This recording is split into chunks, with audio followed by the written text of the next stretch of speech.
Rejoi's newest Kaizo Mario-inspired level Ultra Shot was just rated epic. Instead of bouncing off of bullet bills, you'll take control of a cannon that fires out red orbs. The first few checkpoints are fairly short, as they're mainly intended for you to get more comfortable with operating the red orb launcher, whilst navigating through gravity portals, switches, and falling platforms. It then introduces these one-way gates that the red orbs can ricochet off of, and rotating platforms that subtly teach the player how to stall mid-air. Everything then culminates into a really satisfying checkpoint, where after a red orb rebounds off of a wall, you'll have to pick up the pace and race through an obstacle course to catch up to said orb.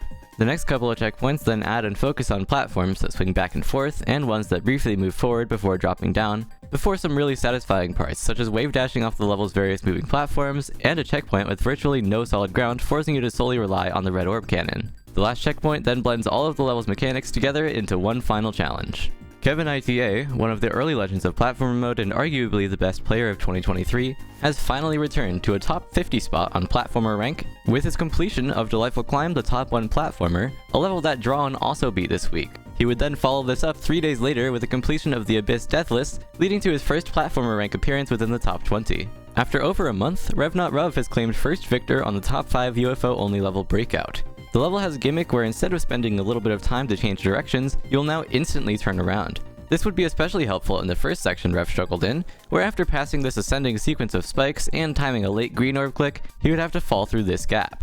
While on its own it looks fairly manageable, the level is on a very strict time limit, leaving no room for mistakes. Later on in the level, this alarm section would also prove challenging, as Rev had to pass many tight gaps through the usage of fairly precise jumps and perfect instant turnarounds, before he had to weave back and forth through several spikes while falling. The final escape section is very intense and comes with some of the level's most difficult jumps, such as the one shortly after this blue portal. Rev felt like it was completely luck-based, as he had to not only pass through a saw and spike gap, but also land perfectly on the following blue pad, so you could fall between a pair of diagonal spikes. Thankfully, he didn't get unlucky with the ending, dodged all the black orbs, and escaped with almost no time to spare. Congrats to Rev, and good luck to anyone else looking to tackle this absolute monster of a level. Another few impressive achievements this week is VoPlat closing the points gap to the top with the completion of the top 3 fake sunrise, and Ezequiel obtaining the best fluke on the top 9 Sedulous, where it started right before the grueling infinite jump speedrun half of the first checkpoint. Thank you so much for watching, don't forget to like and subscribe if you enjoyed this video, and shoutouts to our channel members.